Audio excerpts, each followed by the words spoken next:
ایک دن امیر المومنین حضرت ابو بکر صدیق رضی اللہ عنہ کھانا کھا رہے تھے۔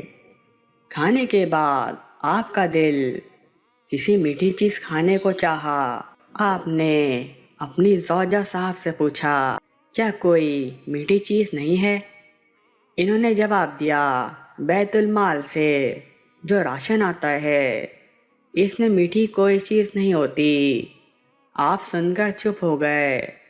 چند دن بعد آپ رضی اللہ تعالیٰ عنہ نے دیکھا کہ دسترخوان پر کھانے کے ساتھ حلوہ بھی موجود تھا، تو اپنی زوجہ صاحبہ سے فرمایا، تم نے تو کہا تھا کہ ہمارے راشن میں میٹھی کوئی چیز نہیں آتی، تو پھر آج حلوہ کیسے بن گیا؟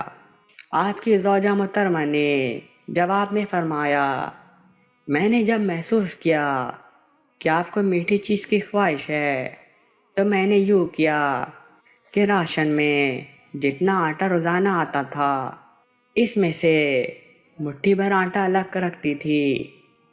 جب اتنا آٹا ہو گیا کہ اس کے بدلے میں نے بازار سے کھجور کا شیرہ منگوایا اور اس طرح یہ حلوہ تیار کیا۔ آپ رضی اللہ عنہ نے حلوہ تناول فرمایا اور زوجہ صاحبہ کا شکر ادا کیا۔ کھانے کے بعد جب آپ رضی اللہ عنہ سیدھے بیت المال کے محتم کے پاس پہنچے اور فرمایا، ہمارے ہاں راشن میں جس قدر آٹا جاتا ہے آج سے اس میں سے ایک مٹھی کم کر دینا، کیونکہ ہفتے بھر کے تجربے نے بتایا ہے کہ ہمارا گزارا مٹھی بھر کم آٹے میں بھی ہو جاتا ہے۔